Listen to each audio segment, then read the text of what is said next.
Hey guys, welcome back in a new video. तो guys, कल की वीडियो लेक्चर में हमने डिस्कस करी थे कुछ फिजियोकेमिकल प्रॉपर्टीज ऑफ ड्रग, जो कि हम मेडिसिनल केमिस्ट्री स्टार्ट कर चुके हैं। तो इसमें हमारी कुछ फिजियोकेमिकल प्रॉपर्टीज थी, ठीक है।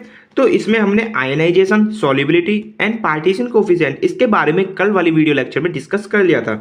आज के हम वीडियो में देखने वाले हैं जितनी भी आगे की यूनिट बची है पूरी, आज की इस वीडियो में पूरी यूनिट 1 कंप्लीट हो जाएगी। तो don't worry, hydrogen bonding, protein binding, chelation, bioisosterism, optical and geometrical isomerism, तो ये 5 प्रॉपर्टीज हैं। आपकी 5 प्रॉपर्टीज हम इस वीडियो में डिस्कस करेंगे। एंड जो नेक्स्ट टॉपिक है बायो ट्रांसफॉर्मेशन, जिसको मेटाबॉलिज्म भी कहते हैं, उसको भी आज के वीडियो में हम कंप्लीट कर लेंगे। तो जिसने कल वाला वीडियो लेक्चर नहीं देखा है, एक बार से उसको जरूर से देख लेना। मैं डिस्क्रिप्शन बॉक्स में लिंक दे दूंगा, क्योंकि अगर तुमने वही लेक्चर नहीं देखा है तो ये वाला लेक्चर आपकी समझ में नहीं आएगा, ठीक है। तो देखो, आज हम स्टार्ट करेंगे अपना हाइड्रोजन बॉन्डिंग से। तो हाइड्रोजन बॉन्डिंग जनरली आपको पता है क्या होता है, बट एक बार फिर भी मैं बता देता हूँ। The hydrogen bond is a special type of dipole dipole interaction between the hydrogen atom in a polar bond such as, जैसे ये नाइट्रोजन हाइड्रोजन हो गया, ऑक्सीजन हाइड्रोजन हो गया, फ्लोरीन हाइड्रोजन हो गया, and electronegative atom oxygen nitrogen fluorine atom. तो मतलब क्या होता है, देखो, जब भी कोई भी ऐसा मॉलिक्यूल होता है जिसमें हाइड्रोजन होता है, जैसे वाटर है, इसमें हाइड्रोजन है, ये हाइड्रोक्साइड आयन है, इसमें भी हाइड्रोजन है, अमोनिया है, इसमें हाइड्रोजन है। तो जिसमें भी आपको H या हाइड्रोजन चमकता है ना, उसमें होता है एक हाइड्रोजन बॉन्ड। ये हाइड्रोजन बॉन्ड क्या होता है, ये एक स्पेशल टाइप का डाइपोल डाइपोल इंटरेक्शन होता है किसी भी हाइड्रोजन में। देखो, मैं आपको क्लियर करा देता हूँ। जैसे ये है HOH, तो ये जो जुड़ रहे हैं ना, ये हाइड्रोजन बॉन्ड की वजह से ही जुड़ रहे हैं। जो हाइड्रोजन होगा ना, वो किसी भी दूसरे मॉलिक्यूल से, दूसरे एटम से जो बॉन्ड बनाएगा, वो बनाएगा अपना हाइड्रोजन ही बॉन्ड, ठीक है। जैसे एग्जांपल के तौर पे मैंने यहाँ पे बता दिया है, H2O के 2 मॉलिक्यूल लेकर, देखो ये तो एक सिंपल कोवैलेंट बॉन्ड है, बट जो O और H के बीच में जो बॉन्ड बनना है ना, ये डॉट डॉट वाला, ये है आपका हाइड्रोजन बॉन्ड, ठीक है। आई होप आपको क्लियर हो गया होगा, वैसे भी आपको ये क्लियर है, आपने पढ़ चुका है ये। It is represented through dotted line, dotted line से ये रिप्रेजेंट होता है, ठीक है। All bond with hydrogen atom are non hydrogen bond. देखो, जितने भी बॉन्ड होते हैं हाइड्रोजन एटम के साथ, वो जरूरी नहीं है कि सारे के सारे हाइड्रोजन बॉन्ड ही हो। अब जैसे देखो, यहाँ पर हाइड्रोजन बॉन्ड, ये एक बॉन्ड है, ये कोवैलेंट बॉन्ड है, ये हाइड्रोजन बॉन्ड नहीं है। तो यही बात कही गई है कि जरूरी नहीं है कि सारे एटम जो बॉन्ड होंगे वो हाइड्रोजन एटम हो, बॉन्ड हो। Hydrogen bond are weaker than covalent bond and ionic bond but stronger than van der Waals forces. तो देखो, जो भी हमारे नेचर में मतलब हाई बॉन्ड होते हैं, जैसे कोवैलेंट बॉन्ड हो गया, आयनिक बॉन्ड हो गया, ये हाई बॉन्ड होते हैं, ये स्ट्रॉन्ग बॉन्ड होते हैं। तो इससे तो कम वीक है, इससे तो वीक है ये हमारा हाइड्रोजन बॉन्ड, बट जो हमारे वीकर फोर्स होते हैं, जैसे वैन डर वाल्स फोर्सेज हो गया, उससे ज़्यादा स्ट्रॉन्ग है, ठीक है। तो कंफ्यूज मत होना इसमें। ये होते हैं हमारे 2 टाइप के। फर्स्ट हमारा इंटरमोलिकुलर। इंटरमोलिकुलर में क्या है, when hydrogen bond form between 2 different molecules, so called intermolecular hydrogen bond. मतलब जो अलग अलग 2, मतलब एक हाइड्रोजन हो गया, एक दूसरा कोई एटम हो गया, उन दोनों के बीच जो बॉन्ड बनेगा उसको हम बोलेंगे इंट्रामोलिकुलर हाइड्रोजन बॉन्ड। जैसे वही H2O वाली बात, ये सारे हाइड्रोजन बॉन्ड है, इंटरमोलिकुलर हाइड्रोजन बॉन्ड है। और दूसरा होता है हमारा इंट्रामोलिकुलर। तो इंट्रा का कहने का मतलब क्या है कि कोई जैसे कोई मॉलिक्यूल होगा, एटम होगा, उसके भी अंदर जाके जो बॉन्डिंग होगी ना, वो होगी हमारी इंट्रामोलिकुलर। अब देखो, जैसे कोई भी स्ट्रक्चर है, इसके अंदर जो बॉन्डिंग हो रही है, ये है हमारी हाइड्रोजन बॉन्डिंग, तो इसको हम कहेंगे इंट्रामोलिकुलर बॉन्डिंग, ठीक है। अब इसका रिलेशन पढ़ते हैं बायोलॉजिकल एक्शन से। तो ये तो सबसे ज़्यादा इंपॉर्टेंट है ही है। अब देखो, क्योंकि ये आने भी वाला है आपके सिलेबस में, ये आपके सिलेबस में तो है ही, सॉरी, मतलब पेपर में भी ये आने वाला है क्वेश्चन, पूरा अच्छे से पढ़ के जाना। तो रिलेशन पढ़ते हैं इसका। Hydrogen bonding increase water solubility means make drug hydrophilic. तो देखो, जितने भी ज़्यादा हाइड्रोजन बॉन्डिंग होगी ना, वो ड्रग को ज़्यादा सॉल्युबिलिटी उसकी इन्हेंस करेगी। जैसे आपको पता है, जितनी भी ज़्यादा हाइड्रोफिलिक होगी, उसमें हाइड्रोजन बॉन्डिंग ज़्यादा पाई जाएगी, ठीक है। Hydrogen bond also affect absorption and distribution of drug. अब देखो, हाइड्रोजन बॉन्ड जो होंगे वो एब्जॉर्प्शन और डिस्ट्रीब्यूशन को भी अफेक्ट करेंगे। अब कैसे करेंगे, जिसने कल वाली वीडियो देखी होगी वो बता देगा। देखो, फिर भी मैं समझा देता हूँ। एब्जॉर्प्शन होता है हमारा ज़्यादातर लिपोफिलिक नेचर में। अगर आपके हाइड्रोजन बॉन्ड ज़्यादा प्रेजेंट होंगे तो एब्जॉर्प्शन में दिक्कत आएगी, ठीक है। वहीं अगर हाइड्रोजन बॉन्ड ज़्यादा होंगे तो डिस्ट्रीब्यूशन ईजिली होगा, बढ़िया तरीके से होगा, तो ये वाला कल वाला कंसेप्ट है सारा, आप समझ, अब जिसने कल वाली वीडियो देखी होगी वो समझ चुका होगा। Hydrogen bond plays important role in receptor interaction mean determine specificity of ligand binding. तो देखो हाइड्रोजन बॉन्ड काफ़ी ज़्यादा इंपॉर्टेंट रोल प्ले करता है आपके रिसेप्टर इंटरेक्शन में। जब भी कोई ड्रग आप लेते हो वो डायरेक्ट जाके रिसेप्टर से बाइंड होती है। ये सब आपको मैं फार्माकोलॉजी में क्लियर करूंगा, डोंट वरी। तो ये बस आप ये समझ लो अभी यहाँ पर। Hydrogen bond increase melting and boiling point of drug. Hydrogen bond increase करता है मेल्टिंग और बॉइलिंग पॉइंट को किसी भी ड्रग के। अब देखो नेक्स्ट है हमारी प्रोटीन बाइंडिंग। तो देखो मैंने यहाँ पे लिखा हुआ है सेमेस्टर 3 फार्मास्यूटिक्स से, ये आपने फार्मास्यूटिक्स में पढ़ रखा है प्रोटीन बाइंडिंग। तो देखो ये सब आपने पढ़ा हुआ है प्रोटीन बाइंडिंग। अगर आपको नहीं समझ में आता है थर्ड सेम वाले से तो मैं आपको दोबारा से बता दूंगा, आप कमेंट कर देना, ठीक है। देखो प्रोटीन बाइंडिंग क्या होता है, जनरली जब भी आप कोई ड्रग लेते हो वो जाकर हमारे ब्लड में एब्जॉर्ब तो हो गई, बट वो ब्लड में जाकर जब डिस्ट्रीब्यूट होती है ना तो वो प्रोटीन हमारे ब्लड में ऑलरेडी प्रेजेंट होते हैं, लाइक एल्ब्यूमिन हो गया, ग्लाइकोप्रोटीन हो गया। तो ड्रग जब उनके साथ बाइंडिंग करती है ना तो उसी प्रोसेस को हम कहते हैं प्रोटीन बाइंडिंग, ठीक है। तो ये सब आपने पढ़ चुके हैं, बस इसका हम पढ़ते हैं रिलेशन टू बायोलॉजिकल एक्शन। तो देखो it affect distribution of drug across blood brain barrier BBB and BPP यानी कि ब्लड प्लेसेंटा बैरियर। तो देखो जो आपकी प्रोटीन बाइंडिंग होती है ना वो अफेक्ट करती है आपके डिस्ट्रीब्यूशन को। जैसे अभी मैंने बता दिया जब डिस्ट्रीब्यूशन होता है तो प्रोटीन के साथ बाइंड होती है ड्रग हमारी, ठीक है। वही protein binding increase half life of duration of action drug by decreasing drug metabolism. अब देखो जब भी प्रोटीन जुड़ी रहेगी ना, प्रोटीन आपके ऐड होगी ड्रग के साथ तो उसकी हाफ लाइफ बढ़ेगी और ड्यूरेशन ऑफ एक्शन भी बढ़ेगा ड्रग का, क्योंकि वहां पर ड्रग मेटाबॉलिज्म थोड़ा सा डिक्रीज हो जाता है। Because bound drug remains as reservoir and only unbound drug get metabolize. तो देखो वही बात है, जब भी जो भी आपकी बाउंड ड्रग रहेगी वो मेटाबोलाइज नहीं होगी, सिर्फ और सिर्फ अनबाउंड ड्रग ही मेटाबोलाइज होगी, ठीक है। Protein binding also decreased drug excretion. तो देखो जब मेटाबोलाइज्ड ही नहीं होगी तो एक्सक्रिएशन क्या होगा ड्रग का, सिंपल है, ठीक है।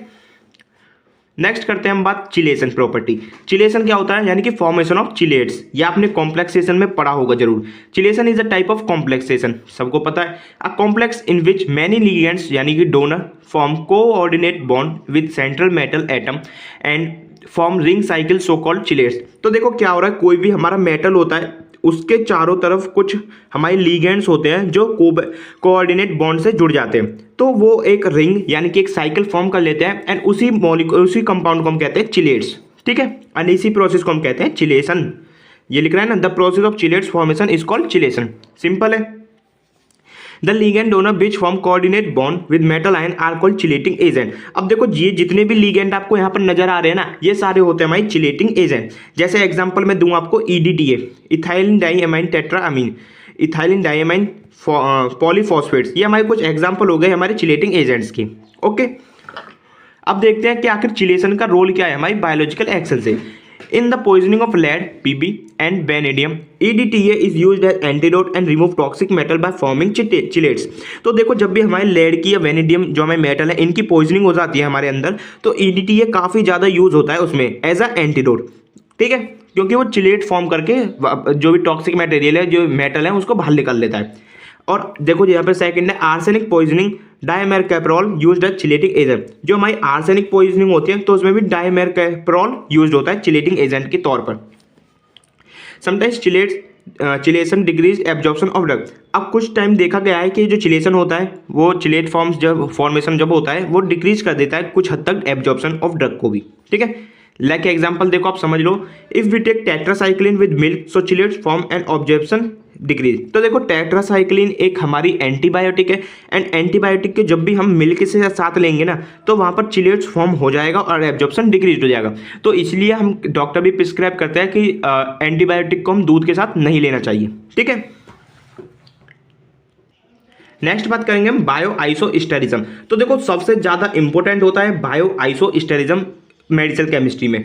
तो देखो बायो आइसोस्टेरिज्म, तो बायो मीन्स यानी कि आपकी बॉडी, बायोलॉजी सिंपल वही बायोलॉजिकल लिविंग थिंग वही आपकी बॉडी। बायो आइसोस्टेरिज्म यानी कि आइसोमेरिज्म। आइसोमेरिज्म आपने पढ़ा है जब दो कंपाउंड होते थे या दो मॉलिक्यूल होते थे उनका physical property chemical property same होती थी उसको हम आइसोमेरिज्म कहते थे, ठीक है, आइसोमर कहते थे। तो ये यहाँ पर हमारा जुड़ हुआ है अब बायो वर्ड और, तो बायो मीन हमारी लिविंग बॉडी के साथ। तो bioisosteres are those compound which have same electronic distribution, similar physical और chemical properties with similar biological activities. अब देखो क्या हो रहा है, ये जो बायोआइसोस्टेरिज्म है यहाँ पर सेम तो इलेक्ट्रिकल डिस्ट्रीब्यूशन होगा, ध्यान से सुनो, सेम इलेक्ट्रिकल डिस्ट्रीब्यूशन होगा, उसकी सेम फिजिकल और केमिकल प्रॉपर्टीज होगी एंड सेम होगी उसकी बायोलॉजिकल एक्टिविटी भी। ठीक है, समझ आएगा ना। यहाँ पर ऐड हो रहा है आपका सिमिलर बायोलॉजिकल एक्टिविटीज। आपने सिंपल क्या पढ़ा है, फिजिकल और केमिकल प्रॉपर्टी सेम होती है, इलेक्ट्रिकल डिस्ट्रीब्यूशन भी चलो सेम हो गया मान लिया, बट यहाँ पर मेन बात आती है बायोलॉजिकल एक्टिविटी भी सेम होने की। ठीक है, एंड इसी फिनोमिना को हम कहते हैं बायोआइसोस्टेरिज्म। अब एग्जांपल आप समझ लो, जैसे carbon monoxide and nitrogen, hydrogen and fluorine, CO2 और N2O। ठीक है, अब देखो एक हमारे साइंटिस्ट है फ्रीडमैन, उन्होंने एक एक डेफिनेशन प्रपोज करी थी किसके, बायोआइसोस्टेरिज्म के ऊपर। The phenomena by which compound usually fit with similar functional group isosteres and possess the same type of biological activity. उन्होंने क्या कहा था कि जनरली ऐसा कंपाउंड जो कि किसी भी सिमिलर फंक्शनल ग्रुप के साथ अटैच होता है, फिट हो जाता है एंड सेम टाइप की बायोलॉजिकल एक्टिविटी वो पॉजेस करता है यानी कि देता है, तो वही हमारे कहलाते हैं बायोआइसोस्टेरिज्म। ठीक है, तो इसके हम टाइप भी देख लेते हैं क्योंकि ये अकेला भी 7 मार्क्स में आ जाता है। इसके 2 टाइप होते हैं, एक क्लासिकल एक नॉन क्लासिकल। सिंपल है, समझने वाले हैं बस। फर्स्ट है classical, they have same shape and configuration of atom, valence electron same, when one bioisters exchange another it gives similar desired biological response। तो इसमें क्या होता है, ये पहली बात तो दोनों होंगे, जो दोनों मतलब कंपाउंड मॉलिक्यूल होंगे उनकी सेम तो शेप रहेगी एंड सेम ही कॉन्फ़िगरेशन रहेगा एटम्स का, यानी कि जितने भी वैलेंसी या इलेक्ट्रॉन की होंगी वो सारी सेम ही होंगी क्लासिकल बायोइस्टर्स वाले केस में। ठीक है, एंड जब भी हम किसी एक बायोइस्टर्स को एक्सचेंज करेंगे किसी दूसरे के साथ तो वो सिमिलर यानी कि सेम बायोलॉजिकल रेस्पॉन्स शो करेगा वहां पर। ठीक है, अब क्लासिकल बायोइस्टर्स भी हमारे कई टाइप के होते हैं, जैसे यूनिवैलेंट या मोनोवैलेंट बायोइस्टर। इसमें बस एक सिंगल बॉन्ड होता है, जैसे chlorine, bromine, fluorine, hydrogen, CH3A। ठीक है, बस आपको ये थोड़ा सा एग्जाम्पल याद करना है, इसमें और कुछ नहीं। सेकेंड है आपका बाइवेलेंट, इसमें डबल बॉन्ड हो जाएगा। थर्ड है ट्राइवेलेंट, इसमें 3 बॉन्ड आ जाएंगे, देखो 1 2, यहाँ पर 1 2 3। टेट्रावेलेंट यानी कि 4 बॉन्ड हो जाएंगे, ये हो गए। और फिफ्थ होता है रिंग इक्विवेलेंट, यानी कि कोई रिंग हो जाएगी इसमें, जैसे बेंजीन होगी, पायरिडीन होगी, थायोफिन होगी, ये ऐसी। अब बात करते हैं सेकंड हमारा नॉन क्लासिकल बायोइस्टर्स। इसमें क्या है, they don't have same number of atom as replacement but have same properties and same biological activity. अब देखो क्लासिकल वाले में क्या हो रहा था, उसमें कॉन्फ़िगरेशन ऑफ एटम जो था ना वो सेम था एंड बायोलॉजिकल एक्टिविटी भी सेम थी, बट यहाँ पर क्या है, यहाँ पर नंबर ऑफ एटम सेम नहीं होंगे, बस बायोलॉजिकल एक्टिविटी सेम रहेगी। जैसे यहाँ पर 2 हमारे एग्जांपल हैं, एक है आइसोप्रोटेरेनॉल, एक है सोटेरेनॉल। अब देखो एटम्स यहाँ पर अलग अलग हैं, सेम नहीं है, इतना तो सेम है यहाँ का, इतना सेम है, बट ये वाली चीज़ अलग अलग है। ठीक है, तो एटम तो सेम नहीं हो रहे हैं ना, बट दोनों क्या हुए, both are bronchodilator and vasodilator. Bronchioles को डायलेट करते हैं और वेसल्स को भी डायलेट करते हैं, दोनों सेम प्रॉपर्टीज शो करते हैं। ठीक है, इंपोर्टेंस देख लो इसकी, they are broadly used in pharmaceutical science, it is reduce toxicity, change bioavailability. इसकी मदद से हम रिड्यूस कर सकते हैं किसी भी ड्रग की टॉक्सिसिटी को एंड इन्हेंस कर सकते हैं बायोएबिलिटी को। इंप्रूव पोटेंसी को इंक्रीज कर देते हैं, सिलेक्टिविटी को इंक्रीज कर सकते हैं, इन्हेंस कर सकते हैं। अल्टरिंग फिजिकल प्रॉपर्टीज, उसकी फिजिकल प्रॉपर्टीज को भी चेंज कर सकते हैं। एक्वायरिंग नोबल इंटेलेक्चुअल प्रॉपर्टी, इसकी मदद से हम नोबल इंटेलेक्चुअल प्रॉपर्टी भी एक्वायर कर सकते हैं। देखो अब आते हैं हमारी 2 property, optical isomerism, geometrical isomerism. तो देखो ऑप्टिकल मैंने लिखा हुआ है सेम एज ऑर्गेनिक केमिस्ट्री, तो ये जो ऑप्टिकल आइसोमेरिज्म है ना, इसके ऊपर पूरा यूनिट है आपकी POC 3rd में, जो आप पढ़ोगे अभी 4th सेम में, पूरी यूनिट है फर्स्ट। तो मैं आपको वही अच्छे से समझाऊंगा ये ऑप्टिकल आइसोमेरिज्म, बस अभी आप इसका रोल देख लो। जैसे various example are there when both the enantiomers. देखो अब क्या है यहाँ पर, हमारे ऑप्टिकल आइसोमेरिज्म ऐसे होते हैं जिनकी सेम उसमें हमारे देखो ऑप्टिकल आइसोमेरिज्म यानी कि वही जिसमें सेम दोनों सेम रहेंगे, दोनों मॉलिक्यूल सेम रहेंगे, same physical property, same chemical property. Optical बात आ जाती है यहाँ पर लाइट की। देखो जब भी किसी भी सोर्स से हम लाइट पास कराते हैं किसी भी सॉल्वेंट से, तो उसको हमको चेक करना होता है कि ये पॉजिटिव है या नेगेटिव है। ये आपकी अभी समझ में नहीं आएगा, बट समझ में आएगा आपकी जब मैं आपको POC 3rd के लेक्चर प्रोवाइड करूंगा, क्योंकि पूरी यूनिट है ऑप्टिकल आइसोमेरिज्म के ऊपर। ठीक है, अभी सिर्फ आप ये समझ लो, इसमें दो एग्जाम्पल होते हैं, D penicillin and L penicillin. D यानी कि डेक्स्ट्रोरोटेटरी, जो राइट साइड में मूव कराता है लाइट को। दूसरा होता है लीवोरोटेटरी, एल, वो हमारे लेफ्ट साइड में मूव कराता है। ठीक है, इसमें कुछ समझने वाली बात नहीं है, मैं आपको आगे जाके पीओसी में समझा दूंगा ये। ऐसे ही आपका जियोमेट्रिकल आइसोमेरिज्म है, इसके ऊपर आपकी यूनिट 2 है पूरी जियोमेट्रिकल के ऊपर। ठीक है, इसमें क्या है, it also affect the biological activity of drug molecule, it is due to difference in inner atomic gap between the group required for activity. इसमें क्या होता है, इसमें कुछ नहीं होता, दो फॉर्म होती है भाई, सिस ट्रांस फॉर्म होती है, उसमें बस एटम चेंज हो जाते हैं, अपनी पोजीशन चेंज कर लेते हैं। जैसे देखो प्लेटिनम है बिल्कुल, यहाँ पर नीचे क्लोरीन, यहाँ पर नीचे क्या है, क्लोरीन और अमोनिया। तो देखो यहाँ पर दोनों क्लोरीन नीचे है, बट यहाँ पर आमने सामने, बस यहाँ पर चेंज हो जाती है ये एक्टिव, मतलब बॉन्डिंग चेंज हो जाती है बस। Trans diethyl stilbestrol in more potent than cis isomers, one cis drug has anti cancer activity. अब देखो ये वाली तो हमारी जो ड्रग हो गई, ये हो गई हमारी एंटी कैंसर एक्टिविटी शो करने वाली, बट ये जो हमने बॉन्डिंग चेंज कर दी ना, तो इसी वजह से ये non anti cancer activity show करने लग जाती है। ठीक है, तो देखो डरने वाली बिल्कुल बात नहीं है, ये आपकी ऑप्टिकल और जियोमेट्रिकल दो प्रॉपर्टीज बची हैं, ये आपकी पीओसी में अच्छी तरह से कवर होने वाली है, बहुत ही ज़्यादा अच्छी तरीके से। ठीक है, घबराना मत।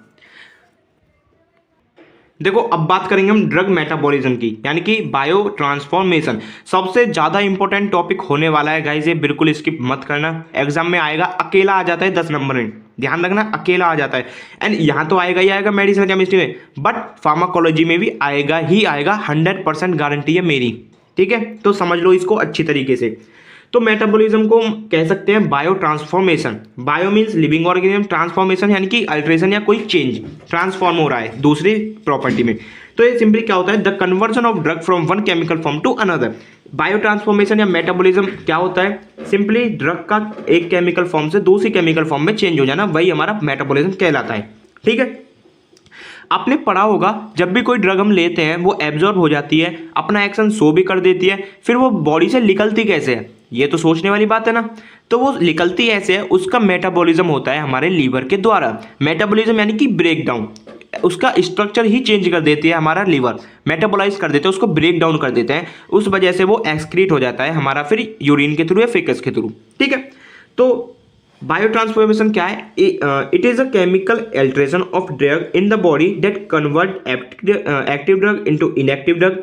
देखो क्या हो रहा है, बायो ट्रांसफॉर्मेशन एक हमारी केमिकल अल्टरेशन है, केमिकल चेंज है जो बॉडी में होता है। उस क्यों हो रहा है, किसी भी एक्टिव ड्रग को इनएक्टिव फॉर्म में चेंज करने के लिए, नॉन पोलर को पोलर में चेंज करने के लिए, लिपिड सॉल्युबल को वाटर सॉल्युबल ड्रग में चेंज करने के लिए। ठीक है, तो ये होते हैं हमारी बायो ट्रांसफॉर्मेशन। अब मान लो जैसे हम ड्रग लेते हैं वो आपकी लिपिड सॉल्युबल होती हैं, लिपोफिलिक होती हैं, तो जब लिपोफिलिक ड्रग होगी वो जब ही एब्जॉर्ब होगी। ठीक है, अब मान लो जब वो एब्जॉर्ब होगी तो उसको चेंज करना पड़ेगा अपना नेचर, उसको चेंज करके वाटर सॉल्युबल होना पड़ेगा, हाइड्रोफिलिक होना पड़ेगा, नहीं तो वो डिस्ट्रीब्यूट नहीं हो पाएगी। ठीक है, तो यही हमारा काम कराता है मेटाबॉलिज्म। ऐसे यहाँ पर लिखा हुआ है active drug which give pharmacological action. जब भी आपकी कोई भी एक्टिव ड्रग रहेगी तो वो फार्माकोलॉजिकल एक्शन शो करेगी, अपना ट्रीटमेंट शो करेगी, बट जब भी वो वहाँ पर इनएक्टिव फॉर्म में चली जाएगी ना ड्रग, तो वहाँ पर कोई भी फार्माकोलॉजिकल एक्शन रेस्पॉन्स कुछ शो नहीं होगा। ठीक है, तो ये बस समझने वाली बात है, समझो इसको। अब दो पाथवे होते हैं हमारे मेटाबॉलिज्म के, फेज 1 फेज 2। इसमें जनरली कुछ नहीं होता, सिंपली रिएक्शंस होती हैं कुछ, उनको हम पढ़ने वाले हैं। तो फेज 1 में होते हैं कि सारी फंक्शनलाइजेशन रिएक्शन, एंड फेज 2 में होते हैं कंजुगेशन रिएक्शन। ठीक है, आप आगे जाके दोनों की अच्छी तरीके से बात करने वाले हैं हम, थोड़ा बस बेसिक सा भी समझो। The primary site for drug metabolism is liver and other are kidney, intestine, lungs and plasma. देखो 99% आपका मेटाबॉलिज्म हो जाता है आपका लीवर में, कुछ जो बचता है वो आपका किडनी में, इंटेस्टाइन में, लंग्स में, प्लाज्मा, इनमें होता है। ठीक है, there are different kind of enzyme system present in liver highest which bio transform the drug molecule. अब देखो ये जो मेटाबॉलिज्म होता है ड्रग का, वो भी होता है किन्हीं एंजाइम्स के द्वारा, जो एंजाइम प्रेजेंट होते हैं हमारे लीवर में, उनके द्वारा हमारा ये होता है बायो ट्रांसफॉर्म। ठीक है, enzyme located in smooth endoplasmic reticulum of the liver and also in the other organ such as kidney, lungs, but in small concentration. मैंने बता दिया आपको, देखो लीवर में भी तो हेपेटिक सेल्स होती है ना, उनके अंदर भी एंडोप्लाज्मिक रेटिकुलम होता है, तो वहां पर ये एंजाइम्स लोकेटेड रहते हैं, वहां पर एंजाइम्स होते हैं, ये तो लीवर में सबसे ज़्यादा पाए जाते हैं, बट बहुत ही स्मॉल अमाउंट में किडनी में और लंग्स में भी पाए जाते हैं। Mostly bio transformation are done by microsomal enzyme such as cytochrome P450 oxidase glucuron transfer. ये कुछ हमारे एंजाइम है जो हमारे मेटाबोलाइज करते हैं ड्रग को, ठीक है। देखो अब पढ़ते हैं हम फेज 1 रिएक्शन। अब रिएक्शंस के ऊपर आते हैं। तो फेज 1 रिएक्शन क्या है? इन फेज 1 फंक्शनलाइजेशन रिएक्शन अकर। इस फेज 1 में आपकी आती है फंक्शनलाइजेशन रिएक्शन, ठीक है। अभी आप आगे पढ़ दोगे, इनको समझ जाओगे। Convert the parent drug to more polar increase polarity metabolite by adding functional group. इसमें क्या होता है, जनरली आप कोई भी फंक्शनल ग्रुप इसमें ऐड करते हो फेज 1 वाली रिएक्शंस में, उससे क्या होता है, इंक्रीज पोलरिटी, पोलरिटी इंक्रीज हो जाती है, यानी कि मोर पोलर हो जाती है ड्रग आपकी। So drug can easily excrete from kidney. जब वो ज़्यादा पोलर हो जाएगी ना, तो वो जब इजीली एक्सक्रीट होगी हमारी किडनी से, ठीक है। जब हमारी किडनी से वो एक्सक्रीट होने का टाइम आता है तो वो ड्रग हाइड्रोफिलिक होनी चाहिए, ठीक है। These are non synthetic reaction. ये नॉन सिंथेटिक रिएक्शंस होती है हमारी। इसमें हमारी रिएक्शंस आती हैं 5 टाइप की: ऑक्सीडेशन, रिडक्शन, हाइड्रोलाइसिस, साइक्लाइजेशन, डीसाइक्लाइजेशन। अब आप बोलोगे सर ये तो हमने पढ़ रखी है। हाँ बिल्कुल वही है, टेंशन मत लो, बिल्कुल वही है। फर्स्ट बात करते हैं हम ऑक्सीडेशन की। ऑक्सीडेशन आपने जनरली पढ़ा है ना, addition of oxygen, removal of hydrogen called oxidation, वही है। सो इसमें क्या होता है, these are the most common and important reaction among various phase 1 reaction. सबसे ज्यादा इंपॉर्टेंट रिएक्शन आपकी ऑक्सीडेशन ही होती है पूरे फेज 1 रिएक्शंस में, ठीक है। The enzymes involve in this reaction are microsomal mono oxygenase in liver. इसमें जो एंजाइम काम करता है वो होता है आपका माइक्रोजोमल मोनो ऑक्सीजनेज, जो कि आपके लीवर में प्रेजेंट होता है। It is the main process of oxidation by which unstable intermediate epoxide sulfoxide quinone। देखो इसमें क्या होता है, ऑक्सीडेशन एक मेन प्रोसेस हो जाता है आपके जो भी अनस्टेबल इंटरमीडिएट्स होते हैं ना उनको स्टेबल करने। ये कुछ एग्जांपल हैं उनके ही, ठीक है। अब जैसे मान लो एग्जांपल RNH2 है, इसका हम ऑक्सीडेशन कराएंगे, क्या बन जाएगा RNHOH। यानी कि ऑक्सीडेशन से आपका स्ट्रक्चर चेंज हो रहा है ना ड्रग का। मान लो आपने कोई भी आइबुप्रोफेन, टॉर्बिटामाइड ये ड्रग ली, उसका अगर हम ऑक्सीडेशन कराएंगे तो उसका ऑक्सीडेशन से चेंज हो जाएगा स्ट्रक्चर। जब स्ट्रक्चर ही चेंज हो जाएगा तो ड्रग कोई भी एक्शन शो नहीं कर पाएगी, वो एक्सक्रीट ही होगी। सेकंड आती है आपके रिडक्शन। तो रिडक्शन में क्या होता है, हाइड्रोजन का एडिशन और ऑक्सीजन का रिमूवल, ठीक है। Drug containing carboxyl, nitro and azo group bio transport bye reductive process. अब देखो बस यहाँ पर आप ये समझना कि कौन सी ड्रग किस फॉर्म में मतलब किस फॉर्म में रिएक्ट कर रही है। तो जब भी हमारी कोई भी ड्रग कार्बोक्सिल, नाइट्रो या एजो ग्रुप कंटेन कर रही है तो उसका जो बायो ट्रांसफॉर्म होगा उसका होगा रिडक्टिव प्रोसेस, यानी कि रिडक्शन प्रोसेस से ही। Such reduction generate alcohol and amino moieties in the metabolism. And reduction वाली प्रोसेस में आपके कुछ एल्कोहल्स और कुछ अमीनो मोइटीज भी बन सकती हैं, ठीक है। नेक्स्ट बात करते हैं हम हाइड्रोलाइसिस की। The breakdown of drug by water called hydrolysis. Hydrolysis क्या होता है, ब्रेकडाउन किसी भी ड्रग का वाटर की प्रेजेंस में। जैसे ester plus water, esterase, alcohol plus acid, ठीक है ना। समझ गए, ये रिएक्शन आप जनरली पढ़ चुके हो। हाइड्रोलाइसिस हो जाता है हमारे वाटर का, मतलब वाटर की प्रेजेंस में ईस्टर का हाइड्रोलाइसिस हो गया तो वो बनेगा अल्कोहल और एसिड। नेक्स्ट रिएक्शन है आपकी साइक्लाइजेशन। साइक्लाइजेशन यानी कि किसी भी कोई भी ओपन चेन कंपाउंड है उसका साइक्लाइजेशन जब रिएक्शन होगा तो वो एक रिंग फॉर्म बना लेगा। जैसे प्रोग्वानिल की रिएक्शन हम जब कराते हैं, साइक्लाइजेशन होती है तो वो साइक्लोग्वानिन बना लेते हैं। वही लिख रहा है formation of rings structure from a straight chain is called cyclisation, ठीक है। और डीसाइक्लाइजेशन क्या होगा, डीसाइक्लाइजेशन यानी कि कोई भी क्लोज चेन होगी या रिंग होगी उसका स्ट्रक्चर चेंज हो जाना किसी भी ओपन चेन कंपाउंड में, ठीक है। वो होती है हमारी डीसाइक्लाइजेशन, जैसे फिनाइटोइन टू बारबिटूरेट्स। ये बात हो गई आपकी फेज 1 रिएक्शंस की। अब बात करते हैं अपनी फेज 2 रिएक्शंस की। तो देखो phase 2 reaction it is faster than phase 1 and also these not excreted after phase 1 can excrete through phase 2। देखो क्या होता है, ये पहली बात तो फास्ट होती है हमारी फेज 1 रिएक्शन से। एंड जो ड्रग हमारी फेज 1 वाली रिएक्शन के फेज 1 वाली रिएक्शन से एक्सक्रीट नहीं हो पाती हैं तो वो फेज 2 वाली रिएक्शन से एक्सक्रीट हो जाती हैं। In this phase drug phase 1 metabolite combines with endogenous substrate derived from carbohydrate protein. इसमें क्या होता है, इसमें आपने पढ़ी थी ना कंजुगेशन रिएक्शन, यानी कि कंजुगेट हो जाना, यानी कि जो भी आपकी ड्रग है उसके साथ ये कंजुगेशन कर लेते हैं, कंजुगेट फॉर्म कर लेते हैं, ठीक है। कंजुगेट किससे हो रहा है, कोई भी कार्बोहाइड्रेट, कोई भी प्रोटीन, इनसे। Here endogenous substrate form covalent bond functional group of drug. जो भी ड्रग में प्रेजेंस होंगे फंक्शनल ग्रुप उनके साथ कोवेलेंट बॉन्ड ये सबस्ट्रेट बना लेते हैं। एग्जांपल आपका glucuronic acid, amino acid, sulphate, estate, ये आपके कुछ सबस्ट्रेट होते हैं जो हमारी बॉडी में ऑलरेडी प्रेजेंट होते हैं। अब कंजुगेशन क्यों कर रहे हैं ये भी तो आपको मन में हो रहा है। तो after conjugation molecular weight of drug increase, drug का मॉलिक्यूलर वेट इंक्रीज हो जाता है, ज़्यादा ड्रग हो जाती है हमारी हाइड्रोफिलिक, ड्रग आयोनाइज्ड हो जाती है और ड्रग बिकम इनएक्टिव, ठीक है। ये चारों वजह से हम करते हैं ये इसका सबस्ट्रेट का एडिशन, इसमें कंजुगेशन। अब फेज 2 में भी हमारी 6 रिएक्शंस होती हैं। फर्स्ट है ग्लूकुरोनिक एसिड कंजुगेशन, सेकंड है एसिटाइलेशन, थर्ड है मिथाइलेशन, फोर्थ है सल्फेट कंजुगेशन, फिफ्थ है ग्लाइसिन कंजुगेशन, सिक्स्थ है ग्लूटाथायोन कंजुगेशन। सिंपल है, कुछ नहीं है, अभी समझ जाओगे। देखो पहला इसमें ग्लूकुरोनिक एसिड कंजुगेशन। तो ग्लूकुरोनिक एसिड एक हमारा कंपाउंड होता है जो हमारा ग्लूकोज से फॉर्म होता है। तो glucuronic acid conjugate with OH and COOH functional group in the presence of UDP glucuronic transferase. तो यहाँ पर देखो स्पेसिफाइड है सबके लिए, जैसे ग्लूकुरोनिक एसिड सिर्फ और सिर्फ उनसे कंजुगेट करेगा जिस ड्रग में OH और COOH फंक्शनल ग्रुप प्रेजेंट होंगे। ठीक है, बस यही आपको याद करना है इसमें।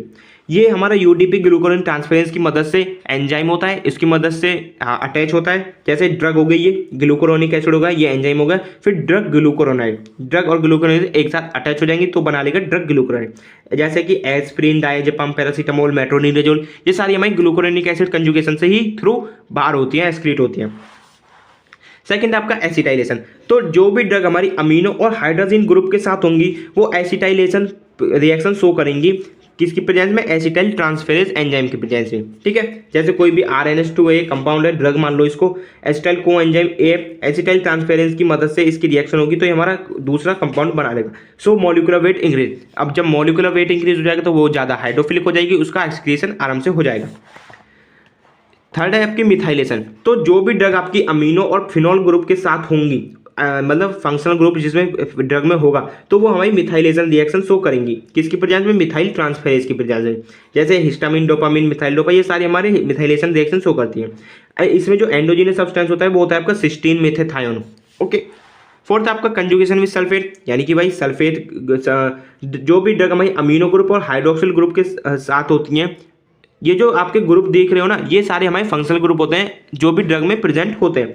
तो वो हमारी प्रेजेंस कंजुगेशन करती है in the presence of sulpho transferase. Sulphate के सल्फो ट्रांसफोरेज हमारे एंजाइम हो गए, जैसे वार्फेरिन, मिथाइल डोपा, क्लोरोफेनिकॉल।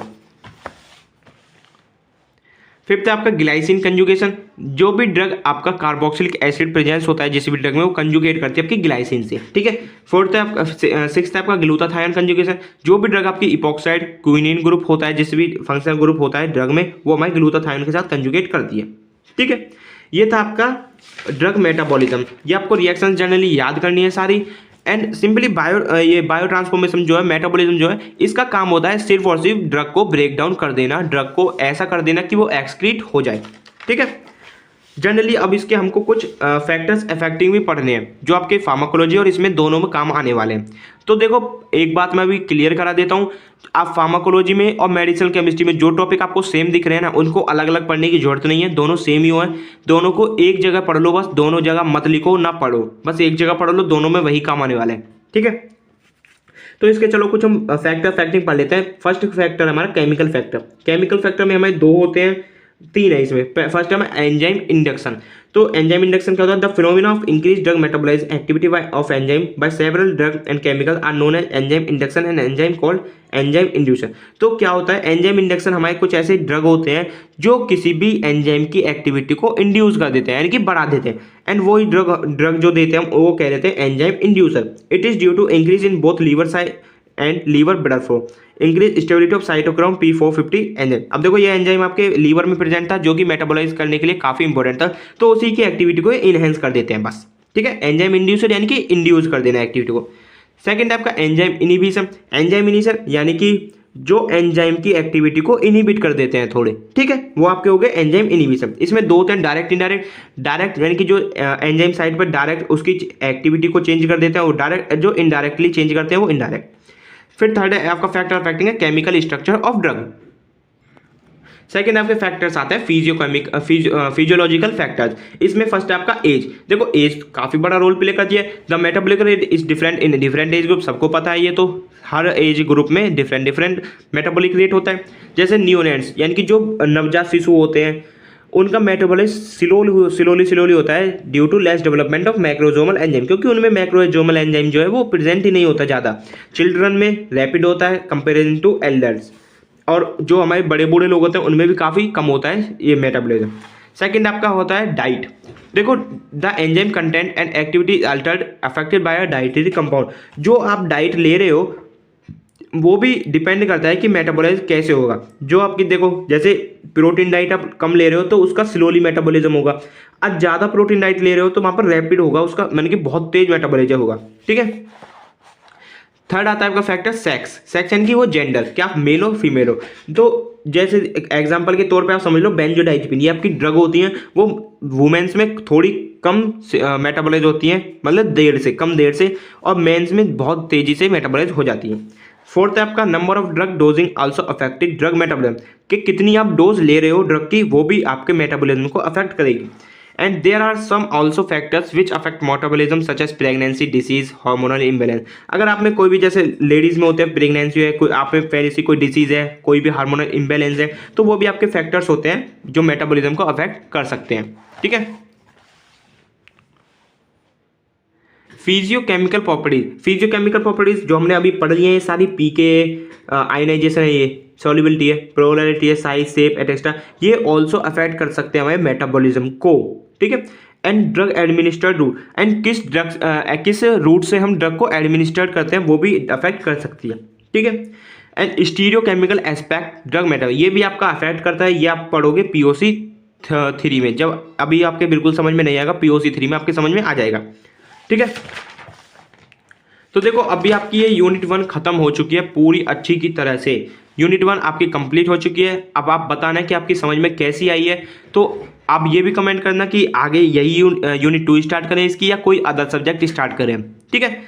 तो बिल्कुल इजी तरीके से पढ़ना मेडिसिन केमिस्ट्री को, कोई भी हार्ड मत बनाना, आगे जाके अब यूनिट 2 से थोड़ी हार्ड हो जाएगी आपकी मेडिसिन केमिस्ट्री। ठीक है।